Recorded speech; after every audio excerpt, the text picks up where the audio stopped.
রশ্মিতে কি কুয়া থেকে পানি তোলা হবে ভাই? হবে না। এবার কি করলেন, তার শরীরে একটা দোপাট্টা ছিল, ওড়নি ছিল, ওকে টোনা বানিয়ে দিলেন। টোনা বুঝেন তো? টোনা বুঝেন? ভুজা খুব খেয়েছেন আপনারা টোনাতে, খাননি? তাকে টোনা বানিয়ে দেওয়া হলো। কয়েক রকম কথা এখানে আছে, তার মধ্যে একটা এটা আছে, টোনা বানিয়ে দেওয়া হলো। এবার কোন রকম করে আস্তে আস্তে আস্তে করে ডুবিয়ে ডুবিয়ে ওই ওড়নিতে ডোল করে রস্যে করে পানি তুলে দেওয়া হলো। এবার কুকুরের সামনে ঢেলে দেওয়া হলো। এবার দেখবেন কুকুরের সামনে যখন পানি রাখা হবে, কুকুরের সামনে যখন মাড় রাখা হবে, কুকুর যখন পানি পান করবে, কুকুর যখন মাড় পান করবে, তখন কিন্তু জিভে দিয়ে চেটে চেটে চেটে চেটে খাবে। বকরির মতো গরুর মতন কিন্তু চুম করে খাবে না। আল্লাহ রাসূল বলেছেন, আরে দুনিয়ার মানুষ তোমরা শুনে নাও, একটা নাপাক জানোয়ার একটা কুকুরকে পানি পান করার কারণে আল্লাহ রাব্বুল আমিন তার জীবনের গুনাহকে মাফ করে তাকে জান্নাতি করে দিলেন। নারে তাকবীর, সুবহানাল্লাহ। একটা কুকুরকে পানি পান করার জন্য আল্লাহ রাব্বুল আমিন তার জীবনের গুনাহকে মাফ করে দিলেন। এবার একটু আপনাকে বলি, কুকুর পাক জানোয়ার না নাপাক জানোয়ার? জোরে বলেন। নাপাক জানোয়ার। কত বড় নাপাক? নবী বলেছেন, উম্মত রে, যদি কুকুর তোমাদের তরকারিতে মুখ দিয়ে দেয়, তরকারি তুমি খেও না, তরকারিটাকে ফেলে দাও। তোমার যদি ভাতে মুখ দিয়ে দেয়, ভাতটা তুমি খেও না, ভাতটাকে ফেলে দাও। তোমার যদি রুটিতে মুখ দিয়ে দেয়, রুটি তুমি খেও না, রুটিতে ফেলে দাও। আল্লাহ রাসূল বলেছেন, এ আমার উম্মত, তোমার যদি কুকুরে হাঁড়িতে মুখ দিয়ে দেয়, খোলাতে মুখ দিয়ে দেয়, বর্তনে মুখ দিয়ে দেয়, ডোলে বদনাতে মুখ দিয়ে দেয়, তুমি ওই বর্তনটাকে 7 বার করে ধুতে হবে। একবার মাটিতে মানতে হবে, 6 বার এমনি এমনি ধুতে হবে। কুকুর এত বড় নাপাক জানোয়ার, এরকম জানোয়ার যদি বর্তনে মুখ ধোয়, সে বর্তনটাকে 7 বার ধোয়ার কথা হচ্ছে। 7 বার ধুতে গেলে বর্তনটা পাক হবে রে মুসলমান। এরকম নাপাক জানোয়ারকে যদি পানি পান করায় আল্লাহ জীবনের গুনাহ মাফ করতে পারেন বন্ধুরে। তাহলে মাদ্রাসার ছাত্র, মাদ্রাসার তালেবে ইলম, দ্বীনি কাজ, দ্বীনি আমল, নেক আমল করতে গেলে আল্লাহ রাব্বুল আমিন আমাদের জীবনের গুনাহ মাফ করবেন কি করবেন না? করবেন। জোরে বলেন, করবেন না করবেন না? সুবহানাল্লাহ। আজকে হতভাগা আমরা মুসলমান, গ্রামে যদি কোনো মৌলভী সাহেব, কোনো তালেবে ইলম যদি চেক নিয়ে চলে আসে, আমাদের মাথা খারাপ। এই মৌলভীরকে কোনো কাম কাজ নাই, এই ও হ্যান ত্যান। ভাইরে, আমার আপনার উচিত দানের জাকাতের মাল এগুলা যেখানে যার দরকার সেখানে পৌঁছে আসতে হবে। শুকরিয়া আদায় করেন যে ওরা গ্রাম থেকে নিয়ে যাচ্ছে, না নিয়ে যেত ওটা আমরা হালাল মনে করে পেটে খেয়ে নেব। কিন্তু আফসোসের কথা, আর একটু আগে চলেন, এই ছোট ছোট আমলের কথা আপনাদেরকে শুধু বলবো। আল্লাহ রাসূল সাল্লাল্লাহু আলাইহি ওয়াসাল্লাম বলেছেন, বুখারী শরীফে একটা হাদিস আছে রে মুসলমান, হাদিসটা কি আপনারা মোটামুটি সবাই জানেন। কালিমাতানি হাবিবাতানি ইলার রহমানি ওয়া সাকিলাতানি ফিল মিজানি ওয়া খাফিফাতানি আলাল লিসান। নবী বলেছেন, কালিমাতানি হাবিবাতানি, দুটা কালিমা, দুটা কথা আল্লাহ রাব্বুল আলামিন খুব ভালোবাসেন, আল্লাহ ভালোবাসেন। ওয়া সাকিলাতানি ফিল মিজান, ওই কথাটা যখন কিয়ামতের দিন তারাজুর পাল্লাতে চাপিয়ে দেওয়া হবে, তারাজুর পাল্লা নেকির পাল্লা ওজন হয়ে যাবে। 3 নম্বরে ফজিলত পান করতে গিয়ে নবী বলেছেন, উম্মত রে, ওয়া খাফিফাতানি আলাল লিসান, জুবানে পড়তে একবারই হালকা। বলবেন মাওলানা পড়তে পারবো কি পারবো না? নবী বলেছেন, উম্মত, সেই দোয়া পড়তে কোনো রকমের ভেজাল নাই, কোনো রকমের মুশকিল নাই, একবারে সহজ, একবারে আসান।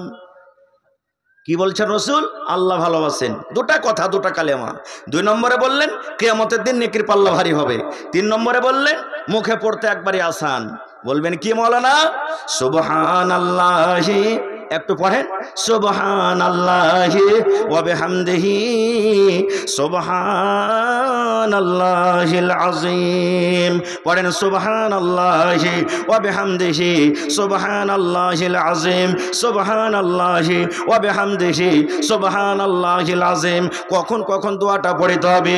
দোয়াটা পড়ার কোনো টাইম নাই। জালসা শুনে আপনি বাড়ির দিকে চলে যাবেন, বাড়িতে আপনি হাঁটছেন, পড়িতে পড়িতে চলে যান। মায়েরা খালারা বাড়িতে আগুনে ঝাড় ঝাড় দেয়, ঘর ঝাড় দেয়, ঘর দিতে আছে পড়িতে আছেন, ভাত রান্না করে পড়িতে আছেন, আপনি হাল বাইতে চলে গেছেন পড়িতে আছেন, আপনি বাজার যাচ্ছেন পড়িতে আছেন।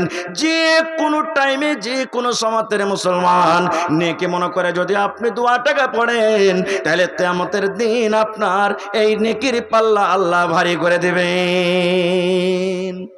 কিন্তু আমরা তো পড়বো না। আর এমনি টাইমে তো পড়া দূরের কথা, মাঠে দিতে যাব তাও তো আমরা বলবো হ্যাঁ এই জমিন খানটা কার, গম কত লেগেছে একবারে মজবুত, হ্যাঁ বাপরে খেসারি কত ভালো হয়েছে, কত যে খাদ পানি দিয়েছে। সুবহানাল্লাহ। আল্লাহর নবীর জামাই হযরত উসমান রাদিয়াল্লাহু তাআলা আনহু কবরকে এমন দেখে কাঁদতেন, চোখের পানিতে কবরের ভয়ে সমস্ত দাড়ি ভিজে গেছে। আর হায় যে হতভাগা মুসলমান, আজকে আমরা মাঠে দিতে গিয়েও আমাদের মুখে হাসি ফুটছে, পাঞ্চাবাছি, কত রকম দুনিয়ার দাঁড়িয়ে আমরা গল্প করছি। খায়ের ওদিকে আমি যাব না, আর একটু আগে চলেন। এই যে দোয়া সমস্তগুলো আমরা জানি, ওর ফজিলত আমরা জানি না, এই কয়েকটা কথা বলবো। ভাই আমার, আল্লাহর নবীর জামানাতে বুখারী শরীফের হাদিস, বাইতুল মাল এক জায়গাতে জড়ো করা হয়েছে। যাও, কিশমিশ, আঙ্গুর, খাজুর, এই সমস্ত জিনিস জড়ো করা হয়েছে। আচ্ছা একটা কথা বলেন তো, আজ থেকে মোটামুটি 15 বছর 20 বছর আগে আপনাদের এলাকাতে ধান গম বা বাড়ি থেকে চুরি চামারি হতো না? হতো না? হয়েছে না হয়নি? আমাদের এলাকাতে খুব হতো। এখন আল্লাহর রহমতে বাইরে আপনি মোটরসাইকেল রেখে দেন, ধান রেখে দেন, গম রেখে দেন, কোনো ব্যাপার নেই। তা আল্লাহ নবীর জামানাতে সুবহানাল্লাহ বাইতুল মাল জড়ো করা হয়েছে। এবারে নবীজি সাহাবায়ে কেরামকে বলেন, হাগো এ মালের পহরাদারি কে করবে তোমাদের মধ্যে, কে মাল জগাবে? হযরত আবু হুরায়রা রাদিয়াল্লাহু তাআলা একজন সাহাবী বললেন, নবীজি এ মালের পহরাদারি আমি করব। নবী বললেন, ঠিক আছে থাকো। এবার রাতের বেলাতে মালের পহরাদারি করছেন, একটা চোর এসে মাল চুরি করতে শুরু করেছে, ধরাও পড়ে গেল। হাগো এই মালের পহরাদারি আমি করছি আর তুমি আমার সামনে চুরি করছো। তখন চোর বলতে লাগলো, ভাই এরকম এরকম বাড়িতে খুব বিপদ কষ্ট, বা ছেলে মেয়েরা হয়তো না খেয়ে আছে, এরকম কিছু বললেন, নিজের মজবুরিটা শুনিয়ে দিলেন। এবার হযরত আবু হুরায়রা রাদিয়াল্লাহু তাআলা বলছেন যে আমি তখন তাকে ছেড়ে দিলাম আর বললাম, ভাই তুমি চোর আর চুরি করতে আসছো না, যাও তুমি ছেড়ে দিলাম, তোমাকে আর চুরি করতে আসছো না। এবার আল্লাহ তাবারাক ওয়া তাআলা তো জানিয়ে দিয়েছেন নবীকে, জিবরিল মারেফাতে জানিয়ে দিয়েছেন। সকালবেলা হয়েছে, নবীজি আবু হুরায়রাকে বলছেন, আবু হুরায়রা রাতের বেলাতে কি ঘটনা ঘটেছে? তো বলছে, নবীজি এরকম ব্যাপার, একটা চোর চুরি করতে এসেছিল, তো আমি তাকে ধরেও নিয়েছিলাম, কিন্তু খুব কাকতে মিনতি করতে লাগলো যে হ্যাঁ বাড়িতে হয়তো ছেলে মেয়েরা না খেয়ে আছে, কষ্ট সহ্য না করতে পেরে এসেছি, তো আমি তার এরকমভাবে কোনো কথা বলেছে চোর, আমি তাকে ছেড়ে দিয়েছি।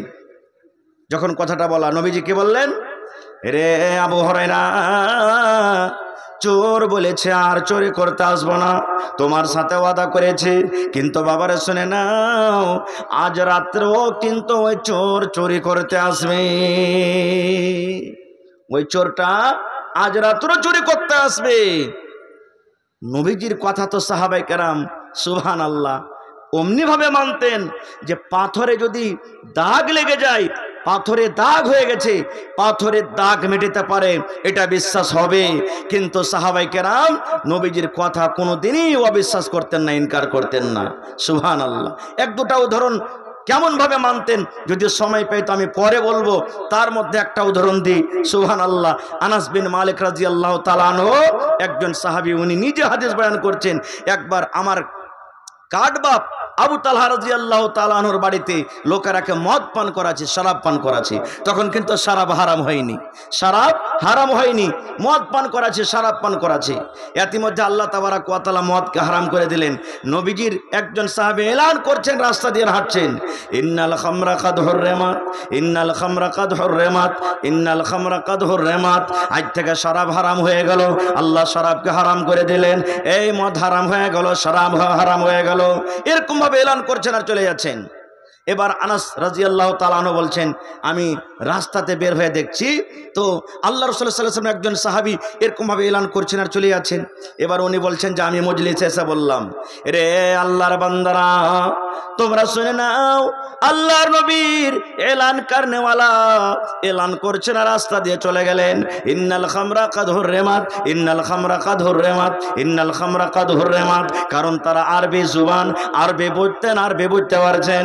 যেমনই কথাটা শুনলেন, আজ থেকে আল্লাহ নবীর অর্ডার হয়ে গেল, শরীয়তের ফয়সালা হয়ে গেল, শরাবকে হারাম করে দেওয়া হলো, আর শরাব পান করতে পাবে না। এই যুগেকার আমরা যদি মৌলানার মুখ থেকে কোনো জিনিস শুনি যে এটা হারাম, তা আমরা কি বলবো? আচ্ছা আজকের দিন তো খেয়ে এলি, তখন পরে দেখা যাবে।